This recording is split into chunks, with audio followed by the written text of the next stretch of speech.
সুপ্রিয় দর্শক শ্রোতা, আমি প্রফেসর ডাক্তার মোহাম্মদ মঞ্জুরুল আলম, নাক কান গলারোগ বিশেষজ্ঞ ও হেড নেক সার্জন, সাবেক বিভাগীয় প্রধান, বঙ্গবন্ধু শেখ মুজিব মেডিকেল বিশ্ববিদ্যালয়। আমাদের আজকের আলোচনা জন্মগত বধির শিশুর জন্য করণীয়। আপনার সুসন্তান বেড়ে উঠুক, গড়ে উঠুক, কিন্তু দেখছেন যে আপনার সন্তান অনেক চটপটে, অনেক বুদ্ধিমান, কিন্তু ১.৫ বছর হয়ে গেছে কথা বলছে না, ২ বছর হয়ে গেছে ঠিকমতো কথা বলছে না, শুধু বাবা বা মা বলছে। আশেপাশে অনেকে বলছে যে না, শিশুর একটু দম ভারী, আস্তেই কথা বলবে, একটু বয়সকালে অনেকে কথা বলে। এগুলো কিন্তু একদম ভ্রান্ত ধারণা। আপনার শিশু সময় মতো কথা বলবে, সময় মতো ১ থেকে ১.৫ বছরের মধ্যেই কথা বলা শুরু করে, আস্তে আস্তে অনেকগুলো শব্দ বা একটা বাক্য সম্পন্ন করে ২ বছরের মধ্যেই সম্পন্ন করে। এগুলো আপনার খেয়াল রাখতে হবে যে ঠিকমতো কথা বলছে কিনা। দেরিতে কথা বলছে, এটা একটা মারাত্মক প্রবলেম। এইটা নিয়েই আমাদের আজকের আলোচনা। তো জন্মগতভাবে এই যে বধির যারা কথা বলতে পারে না, কি কারণে হতে পারে জন্মগত বধির? আসলে বংশগত বা জিনগত কারণেও কিন্তু এই সমস্যাটা হতে পারে। আবার গর্ভাবস্থায় যদি কোনো প্রদাহ হয়, টক্সিপ্লাজমোসিস বা কোনো ভাইরাস দ্বারা আক্রান্ত হয়, তবুও হতে পারে। আবার শিশুর মায়ের পেটে থাকা অবস্থায় মায়ের মেজিলস, মাম্পস এগুলো দ্বারা যদি আক্রান্ত হয়, তাহলে কিন্তু এভাবে হতে পারে। আবার যদি শিশুটি প্রিমেচিওর হয়, ওজন কম হয় জন্মের সময়, তবুও এই সমস্যা হয়। আবার জন্মের পরে অনেক শিশুকে আইসিইউতে রাখতে হয়, নিউবর্ন আইসিইউতে রাখতে হয়। এখানেও কিন্তু অনেক প্রদাহ বা অন্য কারণেও কিন্তু এই সমস্যাটি সৃষ্টি হয়। তাহলে এই যে জন্মগত বধির এই শিশুগুলো কিভাবে আমরা বুঝবো, কিভাবে এর লক্ষণ সৃষ্টি হবে? এই শিশুগুলো কিন্তু যদি খেয়াল করা যায়, তাহলে তার delayed milestone of development all is delayed. অর্থাৎ যেহেতু জন্মগতভাবে যতগুলো জিনিস ডেভেলপমেন্ট হওয়ার কথা, সেগুলো সবকিছু তার ধীরে হয়। যেমন তার ৫-৬ মাসে দাঁত ওঠার কথা, ৫-৬ মাসে দাঁত না উঠে ৯-১০ মাসে গিয়ে তার দাঁত ওঠা শুরু করলো। যে বয়সে হামাগুড়ি দেওয়ার কথা, সে বয়সে সে হামাগুড়ি দিচ্ছে না। বা একটু হাঁটা চলার কথা ১ বছরের মধ্যেই, কিন্তু তার দেরি হচ্ছে, ১.৫ বছর লেগে যাচ্ছে। কথা বলা, যে বয়সে কথা বলা শুরু করার কথা, এখানেও কিন্তু সেই বাচ্চাটি, সেই শিশুটি দেরিতে কথা বলা শুরু করছে। তার সবগুলোই ডিলে হয়ে যাচ্ছে। এগুলো একটু পরিলক্ষণ করার মতো। তখনই আমাদেরকে সতর্ক হতে হবে তার কেন এই বিষয়গুলো, এই ডেভেলপমেন্টাল বিষয়গুলো তার দেরিতে হচ্ছে। তখনই আমাদের নাক কান গলা বিশেষজ্ঞ বা শিশুরোগ বিশেষজ্ঞের শরণাপন্ন হয়ে এই ডেভেলপমেন্টাল ডিলে হওয়ার কারণগুলো খুঁজতে দেখা উচিত। এরপরে দেখা যাচ্ছে যে অনেক শিশু কথা বলছেন, বলতে কিন্তু মুখ দিয়ে বু একটা শব্দ করে কথা বলার চেষ্টা করে, ভেঙে ভেঙে কথা বলার চেষ্টা করে। কিন্তু এই শিশুগুলো চোখে বা ইশারায় কথা বলার চেষ্টা করে, বা মায়ের দৃষ্টি কান্নাকাটি করে মায়ের দৃষ্টি আকর্ষণ করার চেষ্টা করে, কিন্তু আসলে মুখ থেকে তার কথাগুলো স্পষ্ট হয়ে ওঠে না। তাহলে যত তাড়াতাড়ি আমরা এটার পিছনে শিশুরোগ বিশেষজ্ঞের কাছে যাব বা নাক কান গলা রোগ বিশেষজ্ঞের কাছে যাব, তত আমরা এর ফলাফল লাভ করব। তাহলে এর পরীক্ষা নিরীক্ষায় বা কি আছে? আসলে সারা বিশ্বে এখন কিন্তু ডে 1 ইউনিভার্সাল হিয়ারিং স্ক্রিন শুরু হয়েছে। অর্থাৎ জন্মের প্রথম দিনেই হিয়ারিং টেস্ট করা হয়। তার কোন কানের ১ কান, ২ কান কিরকম সুবিধা আছে, কম শুনছে, বেশি শুনছে, সেন্সরি নিউরাল বা কন্ডাক্টিভ হিয়ারিং লেস সবগুলো নির্ধারণ হয়ে থাকে। ব্রেনের অবস্থা, এগুলো সবকিছুই নির্ধারণ হয়ে থাকে। আমাদের দেশেও শুরু হয়েছে, কিন্তু ব্যাপক হারে ওইভাবে শুরু হয়নি। তবুও আমরা উপদেশ দিয়ে থাকি যে জন্মের ৬ মাসের মধ্যে, ১ বছরের মধ্যে তাদের এই হিয়ারিং টেস্টগুলো করে নেওয়া উচিত। এছাড়া আমরা এর পাশাপাশি আমরা hearing screen for congenital deaf, তাতে করে আমরা এই টেস্টগুলোতে আগেই আমরা বুঝতে পারি, বা তার যে ডিস্ট্রাকশন টেস্ট, এগুলো দ্বারা বুঝতে পারি শব্দ করলে শিশু ওই দিকে তাকায় কিনা, বা কত জোরে শব্দ করলে তার রেসপন্ড আসে। তাকে একটা খেলতে দিয়ে পিছন থেকে শব্দ দেওয়া, তাকে একে বলা হয় ডিস্ট্রাকশন টেস্ট। যে কোন শব্দে, কত জোরে শব্দে সে ডিস্ট্রাক্টেড হয়ে শব্দের দিকে তাকাচ্ছে কিনা বা আদৌ তাকাইতেছে কিনা। এছাড়া আমাদের আরও টেস্ট আছে, অটো অ্যাকোয়াস্টিক ইমিশন। অর্থাৎ কানের ভিতরের ইনার ইয়ারের শ্রবণ শক্তির যে রিসিপ্টার, হেয়ার সেলস, এই হেয়ার সেলসগুলো অ্যাক্টিভ আছে কিনা। তাহলে আমরা বুঝবো যে তাকে অন্য প্রক্রিয়ায় হিয়ারিং এড দিলে বা ককলিয়ার ইমপ্ল্যান্ট দিলে তার সুবিধা হবে।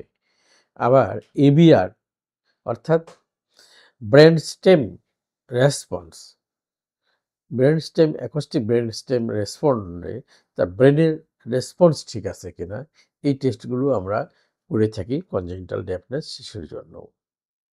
এছাড়া অন্যান্য পরীক্ষা তো রয়েছে।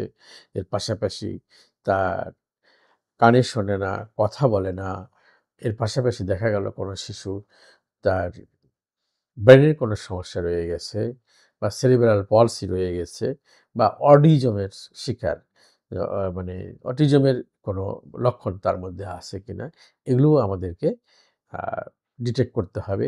প্রয়োজন হলে এক্সক্লুড করে আমরা হিয়ারিংয়ের দিকে তাকে ফোকাস করব। আর চিকিৎসা বাকি রয়েছে। কনজেনিটাল ডেফনেস শিশুর জন্য আসলে নির্ধারণ হওয়ার পরে যত তাড়াতাড়ি পারা উচিত আমাদের ককলিয়ার ইমপ্ল্যান্টে যাওয়া। ককলিয়ার ইমপ্ল্যান্ট কি? ককলিয়ার ইমপ্ল্যান্ট নিয়ে আমরা পরে আরেকটা ভিডিওতে বলবো। তো ককলিয়ার ইমপ্ল্যান্টে ইলেকট্রনিক একটা এয়ার, এটা শিশুর কানের মধ্যে বসিয়ে দেওয়া হয়। এটা অবশ্যই ৫ বছরের মধ্যে এটি শেষ করতে হয়। ৫ বছরের মধ্যে ব্রেন ডেভেলপমেন্ট হয়ে যায়, এটা প্লাস্টিসিটি নষ্ট হয়ে যায়। ৫ বছরের পরে ককলিয়ার ইমপ্ল্যান্ট আর কোনো কাজ করে না। সুতরাং ১.৫ বছর বয়সে কথা বলছে শিশু স্বাভাবিক। তখন থেকে যদি আমরা সতর্ক হই এবং আমরা যোগাযোগ করি, তাহলে আমরা ১.৫ বছর, ২ বছর, ৩ বছরের মধ্যেই আমরা ককলিয়ার ইমপ্ল্যান্ট গ্রহণ করে এই বাচ্চাকে সুস্থ স্বাভাবিক জীবনে ফিরিয়ে নিয়ে আসতে পারব।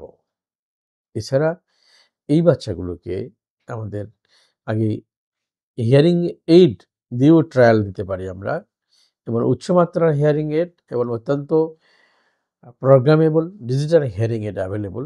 এগুলো কানে ট্রায়াল দিলেও কিন্তু বাচ্চা হয়তো রেসপন্ড করবে, কথাগুলো মিস করবে না ছোটোবেলা থেকেই হিয়ারিং এইডগুলো দিলে। এছাড়া আমাদের স্পিচ থেরাপি দেওয়া এবং তার সাথে মুখে মুখ রেখে বা চোখে চোখ রেখে কথা বলার অভ্যাস করা, মায়েদের এটা করা উচিত, ঘন ঘন করা উচিত এবং স্পিচ থেরাপি সেন্টারে গিয়ে তাকে এটা চেষ্টা করা উচিত। তাতেও যদি না হয়, শরণাপন্ন হয়ে আমাদের ককলিয়ার ইমপ্ল্যান্ট গ্রহণ করা উচিত।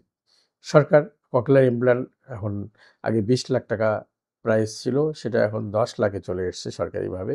এই ককলিয়ার ইমপ্ল্যান্টগুলো বিভিন্ন হসপিটালে, বঙ্গবন্ধুতে আগে এটা শুরু হয়েছে ২০০৮ সালে। তারপরের থেকে বিভিন্ন মেডিকেল কলেজ এবং মিলিটারি হসপিটাল এবং বিভিন্ন মেডিকেল কলেজেও এই প্রোগ্রামটি শুরু হয়েছে। আপনারা এর সুযোগ নিতে পারেন এবং আপনার শিশুকে এই জন্মগত বধির শিশুকে আপনি স্বাভাবিক জীবনে ফিরিয়ে নিয়ে আসতে পারেন। এর পুনর্বাসনে কি আছে?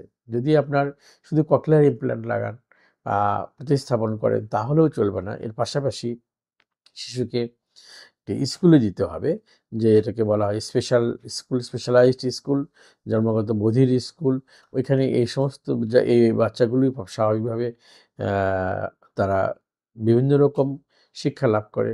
গান, তাদের আবৃত্তি বা তাদের অভিনয়, এর পাশাপাশি তারা কথা বলানো শেখা হয়, তাদেরকে স্পিচ থেরাপি দেওয়া হয় এবং তাদের স্পেশাল স্কুল স্পেশালিভাবে ট্রিট করা হয় এটা।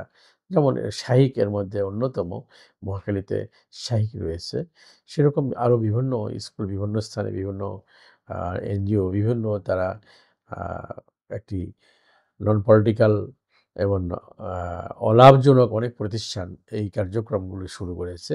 সেগুলোতে আপনার বাচ্চাকে দিয়ে আপনাকে ট্রেন আপ করাতে পারেন, যাতে তারা ককলিয়ার ইমপ্ল্যান্ট দেওয়ার পরেও কথা বলা দ্রুত শিখে এবং স্পিচ থেরাপির মাধ্যমেই তারা এই প্রতিস্থাপন বা এই ইয়েতে চলে আসতে পারে। এবং এই শিশুগুলো তারা যে অ্যাক্টিভিটিতে পছন্দ করে তাদের কিন্তু অত্যন্ত ব্রেনি হয় এবং অত্যন্ত আইকিউ বেশি হয়। কিন্তু এই কানে না শোনার কারণেই কিন্তু তারা কথা বলে না। অনেকে মনে করে যে তার গলার দোষ, গলার সমস্যা, গলার মধ্যে কিছু হয়েছে, গলার কারণে কথা বলতে পারছে না। আমার শিশু ঠিকই শুনতেছে কিন্তু গলার মধ্যে কোনো সমস্যা হয়েছে। এটা কিন্তু একটা ভ্রান্ত ধারণা। দেখা গেল যে গলা সবই ঠিকই রয়েছে, গলা ঠিক না থাকলে সে শব্দ করতে পারত না কিন্তু। শব্দ করছে কিন্তু সে কথা বলছে না। সুতরাং আমরা যথাসময়ে, অর্থাৎ ১.৫ বছরের বাচ্চা কথা বলা উচিত। এরা যদি দেরি হয়ে যায় বা অন্যান্য ডেভেলপমেন্ট, দাঁত দেরিতে উঠছে, হাঁটাচলা দেরিতে করছে, এগুলোই একটি কিন্তু লক্ষণ। তখনই আমরা সতর্ক হব ১.৫ বছরের আমার বাচ্চাটি কথা বলছে কিনা, ২ বছরের বাচ্চাটি আমরা পূর্ণাঙ্গ বাক্য সম্পন্ন করছে কিনা, বা আরো অল্প বয়সে ৫-৬ মাসে শব্দ করলে, জোরে শব্দ করলে শব্দের দিকে মাথা ঘুরাইতেছে কিনা, শব্দের সাথে সাথে তার চোখের পলক ফেলছে কিনা, বা তার দৃষ্টি আকর্ষিত হইতেছে কিনা, এগুলো লক্ষ্য রাখা উচিত। এবং হিয়ারিং স্ক্রিনের মাধ্যমে যথাসম্ভব নাক কান গলা বিশেষজ্ঞের পরামর্শ নিয়ে হিয়ারিং স্ক্রিনিং করে বাচ্চাটিকে আমরা বিভিন্ন উপায়ে, যতগুলো উপায়গুলো আমরা বললাম, হিয়ারিং এর বলুন আর ককলিয়ার ইমপ্ল্যান্ট বলুন, এগুলো প্রতিস্থাপন করে আমাদের বাচ্চাটিকে কথা বলানো শেখাবো, লেখাপড়া শেখাবো। এবং আমরা এটা জাতি এবং দেশের জন্য, পরিবারের জন্য বোঝা না হয়ে এই সন্তান আপনার জন্য কর্মক্ষম একজন সন্তান হয়ে উঠুক এবং দেশ এবং জাতি গঠনে অবদান রাখুক। সব শিশু সুস্থ থাকুক, এই কামনা করে আজকের পর্ব শেষ করছি। আল্লাহ হাফেজ।